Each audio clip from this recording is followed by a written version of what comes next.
আমি মেজর জিয়া বলছি, বাংলাদেশের স্বাধীনতা ঘোষণা করা হলো।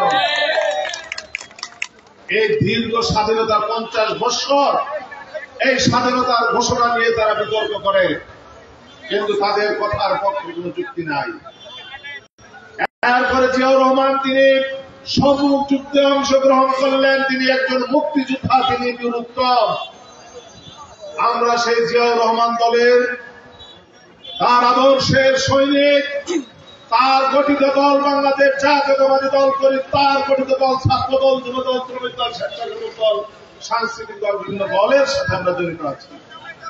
আর সেই 16 ডিসেম্বর মহান বিজয় দিবস উপলক্ষে এই থানাপাড়ার তরুণ ভাইরা আজকে যে সুন্দর আয়োজন করেছে, সত্যি তাদেরকে সকলে মিলে চলে একটা করতালি দিয়ে অভিনন্দন জানাই।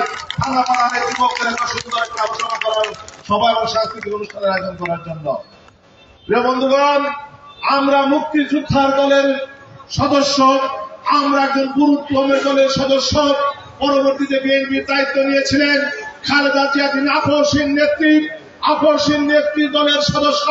বর্তমানে দায়িত্ব নিয়েছেন ভারপ্রাপ্ত চেয়ারম্যান জনাব তারেক রহমান, যার নেতৃত্বে বাংলাদেশে আজকের বিএনপি সুসংগঠিত হয়েছে, বিএনপি সুনিয়ন্ত্রিত হয়েছে। আমরা জনাব তারেক রহমানের নেতৃত্বে আজকে ঐক্যবদ্ধ, তার নেতৃত্বে আজকে আমরা দল করি। প্রিয় বন্ধুরা, আর মধুপুরে এসে আমাদেরকে যত রকম বিতর্কিত কথা শুনতে হয়, যত বিতর্কিত করা হয়। প্রিয় বন্ধুগণ, কেন এত বিতর্ক করেন ভাইরা? বিএনপি তো আপনারাও করেন, আমরাও করি। আমাদের বিএনপি খাঁটি হয় না, তাদের বিএনপি খাঁটি হয় কি কারণে বুঝলাম না। তবে গর্ব করে বলতে পারি, আমি মোহাম্মদ আলী 2 বার জেল খেটেছি, 17টা মামলার আসামি ছিলাম, হত্যার সম্মুখীন হয়েছে। আদালতে টাকা উপার্জন করে সেই টাকা ব্যয় করে দল পরিচালনার কাজে ব্যয় করেছি। এই যে মঞ্চে যারা উপস্থিত, তারা কারাগারে আছেন। মধুপুরে আজকের যেটা সত্য, 2 জায়গায় অনেক সময় 2টা মঞ্চ হচ্ছে। তাদের মঞ্চে কয়জন কারা নির্যাতিত আছে আর আমাদের মঞ্চে কয়জন কারা নির্যাতিত থাকে, সেটা তুলনা করার দায়িত্ব মধুপুরবাসীকে দিয়ে বলতে চাই। তাদের মঞ্চে আল্লাহর রহমতে কারাবরণকারী কোন নেতা থাকে না, সর্বোচ্চ 1 থেকে 2 জন। আর আমাদের মঞ্চে থাকে ডজনে ডজন, যারা স্বৈরাচারী শেখ হাসিনার বিরুদ্ধে আন্দোলন করতে গিয়ে বিভিন্ন সময় কারাবরণ করেছেন, যারা বহু মামলার আসামি হয়েছেন, তারা আমাদের মঞ্চে থাকে। অথচ দুঃখজনক কথা, মধুপুরে বিএনপিকে হাইজ্যাক করে এই কারা নির্যাতিত নেতাদেরকে, যারা অতীতে বিএনপি মধুপুরে পরিচালনা করেছেন, তাদেরকে সদস্যপদ পর্যন্ত দেওয়া হয় নাই। বলতে চাই, বৈষম্য বহু হয়েছে। এই বৈষম্য বিরোধী আন্দোলনের 5ই আগস্ট আমরা অংশগ্রহণ করেছিলাম। আমি আমার সন্তান স্ত্রীদেরকে নিয়ে বৈষম্য বিরোধী ছাত্র আন্দোলনের সাথে রাজপথে ছিলাম। মধুপুরেও আপনারা ছিলেন। বৈষম্য বিরোধী আন্দোলনে আমরা বিজয়ী হয়েছি। শুধু 2-1টি ক্ষেত্রে বৈষম্য দূর করার নয়, সর্বত্র আমাদের বৈষম্য দূর করতে হবে। মধুপুরের বিএনপি গঠনের যে বৈষম্য আছে, সেই বৈষম্য ইনশাআল্লাহ আমরা দূর করব। সেই সময় বেশি দিনে বাকি নেই। আপনারা জানেন, বাংলাদেশের প্রতিটা বিভাগে ওয়ার্ড থেকে নিয়ে জেলা পর্যন্ত বিএনপিকে পুনর্গঠন করার জন্য প্রত্যেকটা বিভাগে একজন করে নেতাকে দায়িত্ব দেওয়া হয়েছে। কোন কোন বিভাগে ওয়ার্ড থেকে জেলা পর্যন্ত সকল কমিটি বিলুপ্ত করে দেওয়া হয়েছে। যেরকম বরিশালে আব্দুল্লাহ মিন্টু সাহেব সমস্ত কমিটি ভেঙে দিয়েছে। আমরা ঢাকা বিভাগের মানুষ, আমাদের এখানেও একজন নেতা আসবেন, তিনি ওয়ার্ড থেকে নিয়ে জেলা পর্যন্ত ভেঙে দিয়ে হোক অথবা ভেঙে না দিয়ে হোক পুনর্গঠন করবেন। সেই পুনর্গঠনে টাঙ্গাইলের মধুপুরে ধনবাড়িতে বিএনপিতে আর কোন বৈষম্য হতে দেব না। আর মাশাআল্লাহ, আলহামদুলিল্লাহ, টাঙ্গাইলের জনমানুষের নেতা আব্দুল সালাম কিন্তু শ্রদ্ধেয় বড় ভাই গত পরশুদিন কারামুক্ত হয়েছেন। টাঙ্গাইলের মানুষের মধ্যে প্রাণের সঞ্চার হয়েছে। টাঙ্গাইলে মানুষের মধ্যে আশার সঞ্চার হয়েছে। বিএনপি জিয়াউর রহমান যে উদ্দেশ্যে গঠন করেছেন সেই উদ্দেশ্যেই পরিচালিত হবে ইনশাআল্লাহ।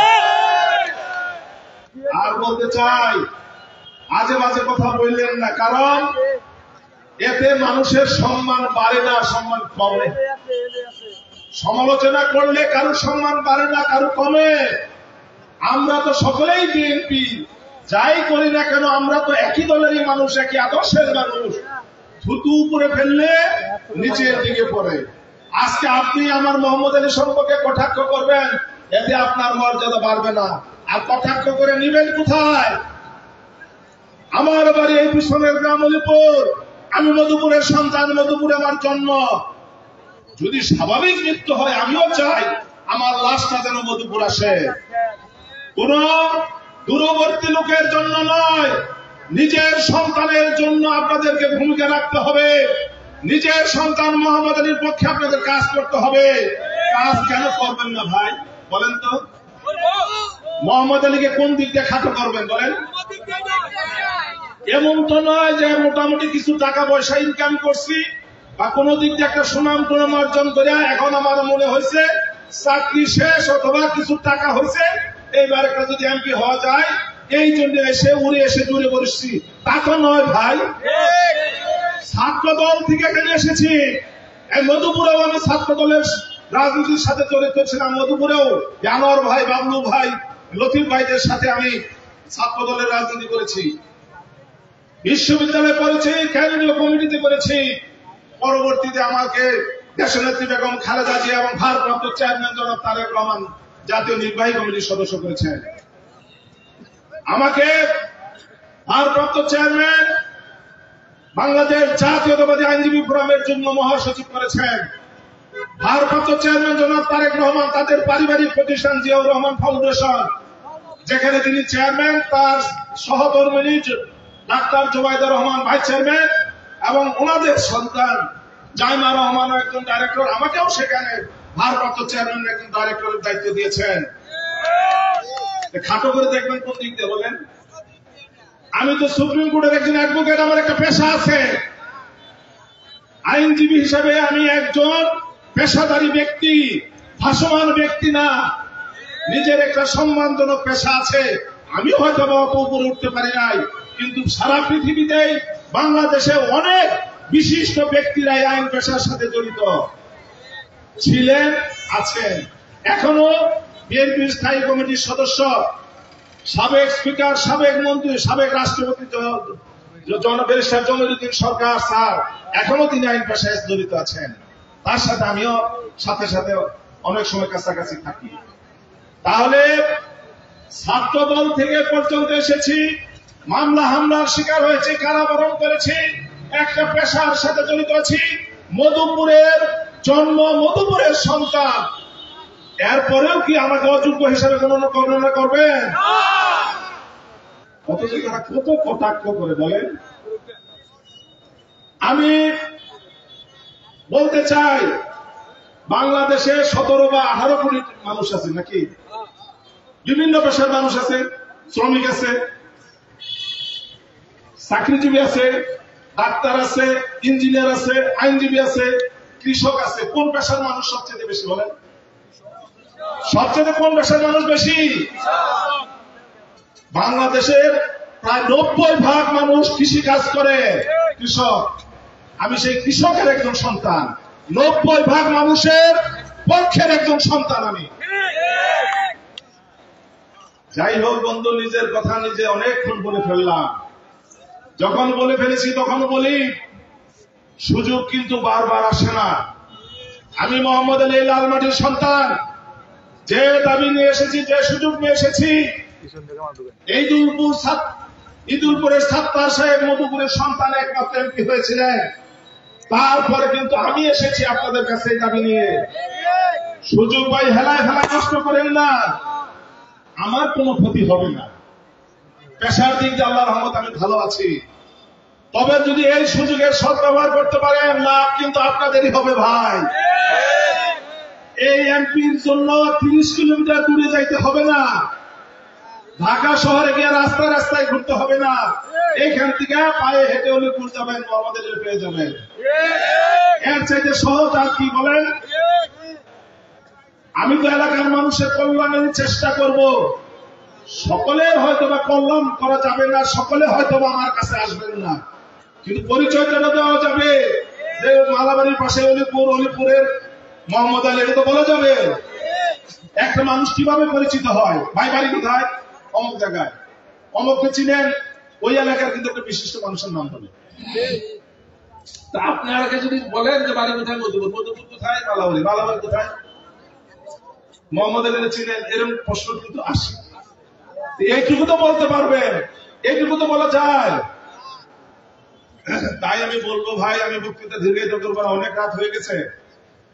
আমি শেষের দিকে বক্তৃতা, আল্লাহর ওয়াস্তে আপনারা সবাইকে বুঝান, বুঝিয়ে বলেন যে দূরের বন্ধুর থেকে কাছের শত্রু ভালো, নিজের সন্তান কানাও ভালো, নিজের সন্তান কানাও ভালো। সেই জন্য নিজের সন্তানকে চলেন সকলে মিলে আমরা আগিয়ে দিই, সকলে মিলে চলে ঐক্যবদ্ধ হয়। এখনো যারা বিভ্রান্তর সৃষ্টি করছেন তাদের কিন্তু বক্তব্য একটাই, কমিটিতে আসি, কমিটির লোক। কমিটি তো পরিবর্তনশীল, একটু আগে তো বক্তৃতায় বললাম, সারা বাংলাদেশে তো পরিবর্তন শুরু হয়ে গেছে, কার্যক্রম শুরু হয়েছে, মধুপুরেও হবে, ঢাকা বিভাগেও হবে। সেই পরিবর্তনে আমি ঘোষণা করেছি আর বৈষম্য হতে দিব না। তাহলে কমিটি যদি আমরা পরিবর্তন করতে পারি, আমরা যদি নিজেদের সন্তানের পক্ষে ঐক্যবদ্ধ থাকতে পারি, এই সুনাম হবে মধুপুরের, এই সুনাম হবে ধনবাড়ি। সেই জন্য আপনাদের কাছে আবারও বলি, যারা এখনো আমাদের কাছে আসে না, নানান কথা বলে, তারা কিন্তু আমাদের দূরের কেউ না। যেহেতু আমি মধুপুরের সন্তান, আমি কিন্তু প্রায় সবাই চিনি, সবার সাথে কোনো না কোনো ভাবে আমার সাথে সুসম্পর্ক আছে, দুঃসম্পর্ক কারোর সাথে নাই। কারণ এখানে দুঃসম্পর্ক হওয়ার মতো কোনো সুযোগও নাই। আমি কারো বিরুদ্ধে তেমন কোনো বাজে কথা বলি না, আর কোনোদিন কারোর সাথে আমার কোনো বিষয় নিয়ে বিরোধ হয় নাই। সেই জন্য সবার সাথেই আমার সুসম্পর্ক। তাই আপনাদের কাছে অনুরোধ করলাম, আপনারা যারা উপস্থিত হয়েছেন, যারা যে বয়সে আছেন, যে লেভেলে আছেন, আপনারা বাকিদেরকে বুঝান যে ভাইরে, দূরের বন্ধুর থেকে কাছের শত্রু ভালো, নিজের সন্তান কানাও ভালো। এই কথাটা আপনারা বুঝান, ইনশাআল্লাহ তারা বুঝবে। এবং চতুর্দিকে কিন্তু এটা বোঝা শুরু হয়ে গেছে। আমি আসলাম, আসার পথে আমার ভাই ছিলেন, লক্ষ্মী ভাই ছিলেন, রক্তিবেলা বিশাল একটা জমায়েত। আমি আসবো শুনে প্রচুর মানুষ জড়ো হয়ে গেছে। ওনারা গেছিলেন মুড়ি ভর্তা খাইতে, অবশেষে সেখানে মাইল টানে জনসভা। 1 মাস আগেও কিন্তু রক্তিবেলা এই অবস্থায় ছিল না। আজকে সব জায়গায় পরিবর্তন হয়েছে, সব জায়গায় মানুষ আগে আসতেছে। তাহলে আপনাদের যারা মালাবাড়ি, অলিপুর, নরকোনা, টেঙ্গি, আশুরা, এই মধুপুরের প্রপার গোপদ, হবিবপুর, তাদের কিন্তু বেশি দায়িত্ব। দামপাড়া, পন্ডুরা সহ, আকাশে সহ, আপনাদের কিন্তু বেশি দায়িত্ব। এই দায়িত্বটা দয়া করে আপনারা পালন করবেন যে নিজের সন্তান এগিয়ে এসেছে, চলো আমরা এক একজন মোহাম্মদ আলী হয়ে গিয়ে নিজের সন্তানকে কাজগুলি করা যাবে না ভাই, এক একজন মোহাম্মদ আলী হয়ে যাবে। আমি কেমনে বুঝবো? এটা দেখাই দেন। এক একজন মোহাম্মদ আলী হয়ে সবাই বোঝানো যাবে, তাহলে ইনশাআল্লাহ একটা করতালি দিয়ে, বিজয়ের মাসের করতালি, এই করতালির মাধ্যমে হাত তুলে আপনারা যে আশ্বাস আমাকে দিলেন, আশা করি আপনাদের সকলের ঐক্যবদ্ধ চেষ্টায় ভাগ খাইলে ভাগ করে, কিন্তু মোহাম্মদ আলীর সমর্থনের বাইরে কোন লোক মজবুত থাকবে বলে আমার ধারণা। সুযোগ আমরা অনেক নষ্ট করেছি। আব্দুল গফুর মন্টু এগিয়ে এসেছিলেন, তাকে আমরা মূল্যায়ন করতে পারি নাই। তার কি ভাড়া ভাতে ছাই দিয়ে দেওয়া হয়েছে। সরকার শহীদ 18 সালে মনোনয়ন পেয়েছিলেন, আমাদের অত্যন্ত জনপ্রিয় নেতা ছিলেন। এই মধুপুরের বিএনপি করতে গিয়ে সরকার সহিত বিএনপির একটা সদস্য পর্যন্ত করে নাই। কিন্তু দুঃখজনক সত্য, যারাই কাজটা করেছে তারা আপন হয়েছে, আর সরকার সহিত 18 সালের ইলেকশন যারা করে নাই, যারা গড়ে বসেছিল, তারাই কেমনে করে আজকে বিএনপির নেতৃত্বে এসেছে, তারাই আজকে তাদের আপন হয়েছে। আর সরকার শহীদের সাথে থাকার কারণে সরকার শহীদের সাথে থেকে সরকার শহীদের পক্ষে 18 সালে পার্লামেন্ট ইলেকশনে নির্বাচনী প্রচারণা চালানোর অভিযোগে এই মঞ্চের সামনে যারা আছেন আর মঞ্চে উপস্থিত যারা আছেন, তারা আজকে বিএনপি করতে পারেন না। বন্ধুরা, দুঃখজনক। এই দুঃখের ইনশাআল্লাহ অবসান হবে। আমরা কারো দয়ায় কারো পরিচয় রাজনীতি করি না। আমাদের পরিচয় জিয়াউর রহমান, আমাদের পরিচয় খালেদা জিয়া, আমাদের পরিচয় তারেক রহমান, আমাদের প্রতীক ধানের শীষ। এই নিয়ে আমরা ভবিষ্যতে এগিয়ে যাব। সকলকে ধন্যবাদ জানিয়ে ভবিষ্যতে আমরা ঐক্যবদ্ধভাবে প্রতিটি আন্দোলন কর্মসূচিতে প্রতিটি মিছিলে আপনাদেরকে পেতে চাই আশাবাদ ব্যক্ত করে আমার বক্তব্য শেষ করছি। শহীদ জমার হোক, খালেদা জিয়া জিন্দাবাদ, তারেক রহমান জিন্দাবাদ, জিন্দাবাদ।